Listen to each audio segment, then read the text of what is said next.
Hola, em dic Montse Catalán i soc artesana tèxtil. Confecciono les meves pròpies peces de roba amb tèxtils ecològics i 100% naturals. Visc al camp al costat dels ports de Basseit, a les Terres de l'Ebre, envoltada d'oliveres i de natura. I és aquí mateix on jo cultivo el meu propi hort de plantes tintòries de forma ecològica i biodinàmica. En aquests vídeos us vull ensenyar el que he anat aprenent i que vestir de forma natural és possible. Avui tenyirem un mocador de seda pacífica amb closca de magrana, utilitzant una tècnica de shibori que es diu honeycomb, o bresca d'abelles.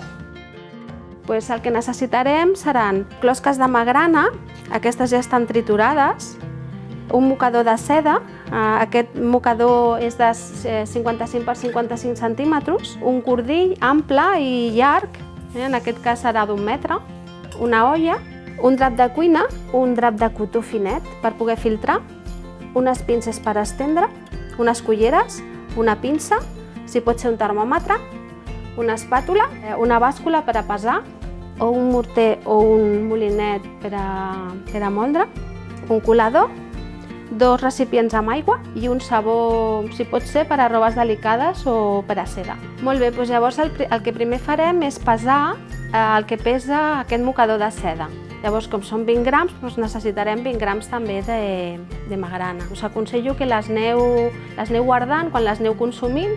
Llavors jo el que faré ara és utilitzaré un morter.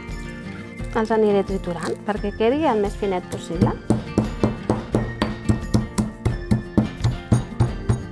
I ara el que farem és calcular aquests 20 grams que hem dit.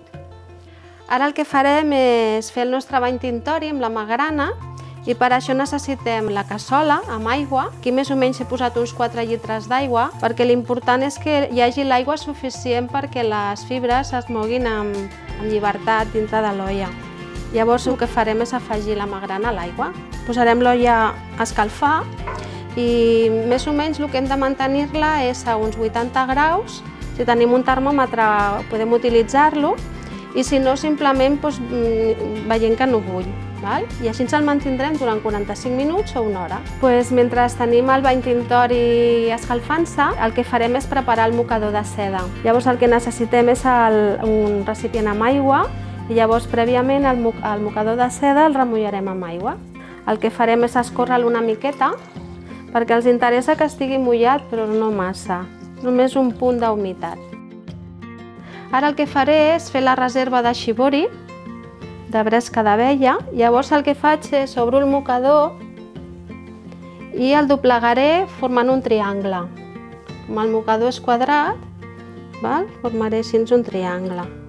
Agafaré el cordill i per al cantó més llarg del triangle posaré el fil. Com veieu, el fil sempre ha de ser més llarg que la llargada del triangle.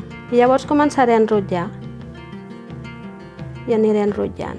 Així, fins que arribo a la punteta. I ara el que faré és apretar el teixit cap al centre per un costat i per l'altre, tot el que pugui. I un cop el tinc així ens faré un nus. I ja tenim la reserva de shibori feta. Llavors ja tenim el bany tintori refredat. I llavors el que hem de fer és acabar de colar-ho. Ens ajudarem amb un colador i un drapet de cotó. Aquest és un popeli. Les pinces ens ajudaran a que s'aguanti el drapet.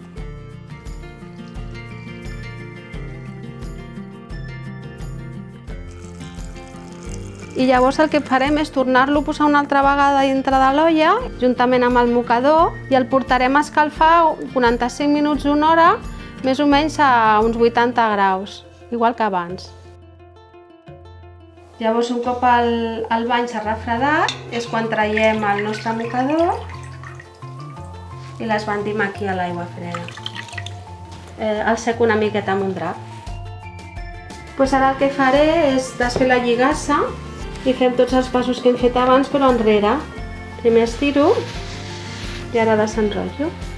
I veieu, van sortint tot el dibuix que hem anat creant. Posaré una miqueta de sabó aquí a l'aigua. És un sabó especial per a seda, però vosaltres podeu utilitzar qualsevol sabó que tingueu de roba delicada. Llavors el rentem així una miqueta per treure tot l'excedent que pugui haver quedat de tint.